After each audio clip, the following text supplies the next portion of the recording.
heading into his sophomore season. Jalen Duren is still just 19 years old, incredibly young.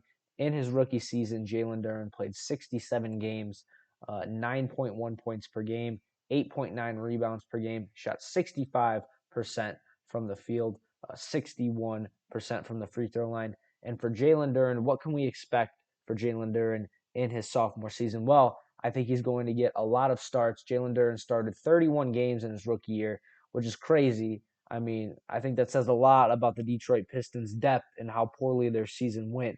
Having to start your rookie, especially a rookie who's one of the youngest players in the league, 31 games. But I think Jalen Duren is going to be the starter on opening night. I think that's his job to lose. And for Jalen Duren, you're looking at 9 rebounds a game, 9 points a game last year.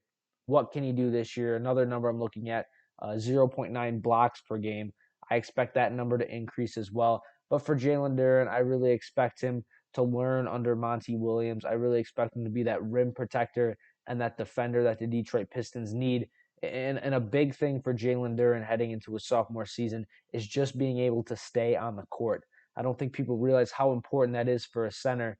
I mean, you look at a guy like Andre Drummond, when he got into foul trouble, the Pistons got into big trouble because he was their guy. Now, obviously, Jalen Duren doesn't have a big as a role as Andre Drummond did, but you're going to want him on the floor. You're going to want him, staying out of foul trouble. So I think that's a big thing for him is learning how to play without fouling and staying on the court for the Detroit Pistons. Now, you hope that free throw percentage increases a little bit. 61% definitely isn't terrible for a big man. You hope he can get it to around 70 to 75%. But I think in terms of my statistical prediction for Jalen Duren, I would say he's going to average a double-double in his sophomore season. I mean, he almost did it in his rookie year, playing 25 minutes a game. I definitely think we could see that increase, maybe get closer to 30 minutes per game in his sophomore season. But I would say my statistical prediction for Jalen Duren, he will average around 10 points a game and 11 to 12 rebounds a game. Maybe that's a little on the low side. I don't know what you guys think. Could he really take a big sophomore jump, and could we see him averaging 13 to 14 rebounds a game, 12 to 13 points a game?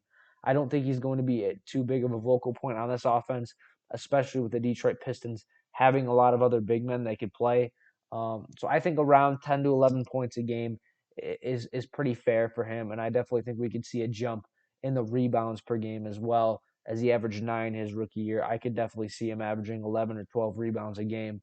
But yeah, in terms of a long-term outlook for Jalen Duren, I think a lot of Pistons fans have hope with him as a potential All-Star. A potential All-NBA player might be a little much for Jalen Duren, but a big thing for him is going to be that jump shot. We saw in the summer league he was taking some jumpers. Now I'm not going to buy too much into that. If you guys want to buy into the summer league and the Drew League, I mean, we saw that with Drummond year after year. I'll believe it when I see it in terms of an NBA game and his jump shot. If he's going to get the green light to be able to shoot mid-range jumpers, I think that's great.